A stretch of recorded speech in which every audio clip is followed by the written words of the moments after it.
Oi, pessoas! Vamos fazer as questões dessa semana? Enem 2021. Entre 2014 e 2016, as regiões central e oeste da África sofreram uma grave epidemia de febre hemorrágica causada pelo vírus Ebola, que se manifesta em até 21 dias após a infecção e cuja taxa de letalidade em enfermos que vão a óbito pode chegar a 90%, uma taxa de letalidade muito alta. Em regiões de clima tropical e subtropical, um outro vírus também pode causar febre hemorrágica, o vírus da dengue, que embora tenha período de incubação menor, até 10 dias, apresenta a taxa de letalidade abaixo de 1%. Segundo as informações do texto e aplicando princípios de evolução biológica às relações do tipo patógeno-hospedeiro, isso aqui é importante. Qual dos dois vírus infecta seres humanos há mais tempo? Pessoas, quando a gente fala dos vírus, a gente entende que nós temos aqui hospedeiro intracelular. A gente lembra que na aula de vocês até escutaram parasitas intracelulares obrigatórios, né? Então a gente já sabe que o vírus, ele precisa da maquinaria da célula para se reproduzir, uma vez que o vírus, ele é acelular. Então, gente, entendam, mesmo que o vírus possa causar a morte da célula, é muito importante que o vírus, para ele se manter vivo, ele não mate o hospedeiro, porque matando o hospedeiro, o vírus ele para de ter maquinaria para trabalhar. Ou seja, o vírus mais evoluído, o vírus mais adaptado é aquele que tem a menor letalidade. Significa que ele está há mais tempo se adaptando ao corpo humano. Ele consegue ter menor letalidade, o ser humano que está infectado por ele consegue sobreviver por mais tempo e ele se reproduz por mais tempo. Portanto, a resposta dessa questão é item E. Qual dos dois vírus infecta seres humanos há mais tempo? A dengue. Por quê? Porque a letalidade da dengue, a baixa letalidade, indica a maior eficiência do vírus em parasitar os seus hospedeiros, estabelecida ao longo da coevolução patógeno-hospedeiro.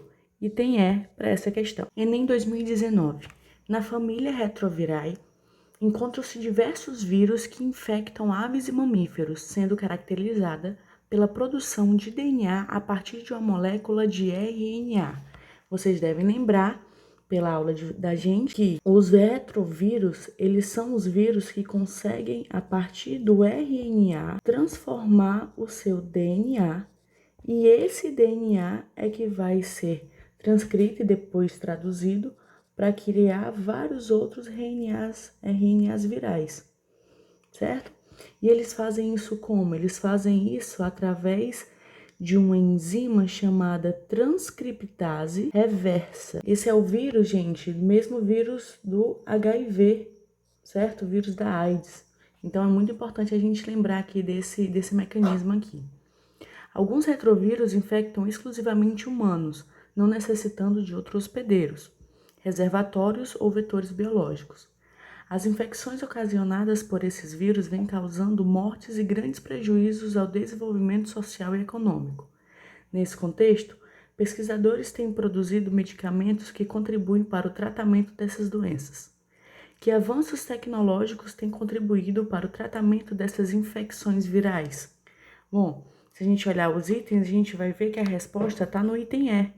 Desenvolvimento de antirretrovirais que dificultam a reprodução desse vírus. As antirretrovirais é exatamente que vai atuar aqui nessa enzima que eu falei para vocês, a transcriptase reversa. Ou seja, o RNA não vai conseguir se transformar em DNA, que vai se traduzir em outros RNAs virais. Então, ele dificulta a reprodução. A resposta é item E para essa questão. Em 2021, PPL. Um agricultor, visando melhorar a vida útil dos vegetais que comercializa, optou por embalagens a vácuo, ou seja, embalagens que tiram o oxigênio. Esse procedimento impede a proliferação dos principais micro-organismos que participam da decomposição dos alimentos, prolongando o período de consumo dos vegetais. Esse tipo de embalagem impede a proliferação de micro-organismos porque uma questão simples, uma questão em que o próprio texto já tem a resposta, a gente só precisava desse conceito aqui e saber que a decomposição ela pode ser aeróbica ou anaeróbica, né? No caso, ele vai aqui impedir a decomposição aeróbica, ou seja, a decomposição que ocorre na função do oxigênio. Como é que ele impede isso? Impedindo o contato com o oxigênio. Item E para essa questão. Em uma aula de métodos físicos de controle do crescimento dos micro-organismos, foi realizada uma experiência para testar a ação do calor sobre duas espécies bacterianas, Escherichia coli, no ensaio A, e Bacillus subtilis, no ensaio B. Nesses ensaios, foram adicionadas 2 gotas de cultura pura de cada uma das espécies em tubos de ensaio contendo meio nutritivo previamente esterilizado. Posteriormente, os tubos foram submetidos aos seguintes tratamentos. Tubo 1, que foi o controle, sem tratamento. O tubo 2, fervura em banho-maria por 5 minutos.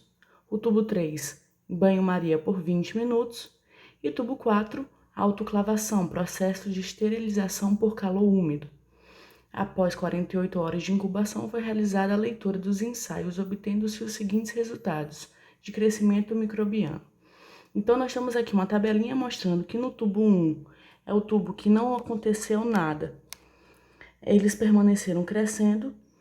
No tubo 2, que foi 5 minutos de banho-maria, os dois continuaram crescendo.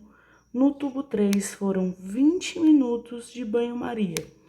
E a Escherichia coli não cresceu, enquanto o subtilis cresceu.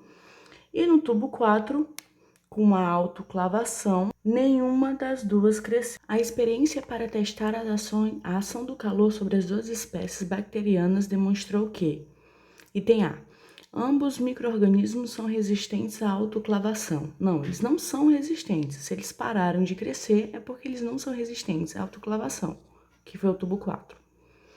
Ambas as espécies têm resistência à fervura por 5 minutos. No tubo 2, o tubo de 5 minutos, as duas continuaram a crescer. Então, item B é a resposta da nossa questão. Enem 2021 PPL. Probióticos são micro-organismos vivos utilizados na promoção da saúde, uma vez que ajudam na reposição da microbiota intestinal, ou seja, os probióticos são bactérias que naturalmente já estão na nossa microbiota intestinal, já estão no nosso intestino, e os probióticos são como se fossem medicamentos, não vão ser medicamentos, né, porque vão ser bactérias, mas eles vão ser produtos que nós tomamos para repor essa microbiota.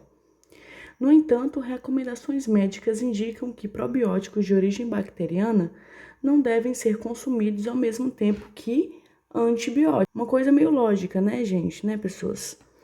Uma vez que antibiótico vai matar as bactérias, não faz sentido eu usar os dois ao mesmo tempo, sendo necessário um intervalo entre a digestão de um e do outro. O consumo concomitante desses promotores da saúde poderá causar a redução da densidade de bactérias simbióticas, uma vez que o antibiótico irá matá-las. Item E para nossa questão.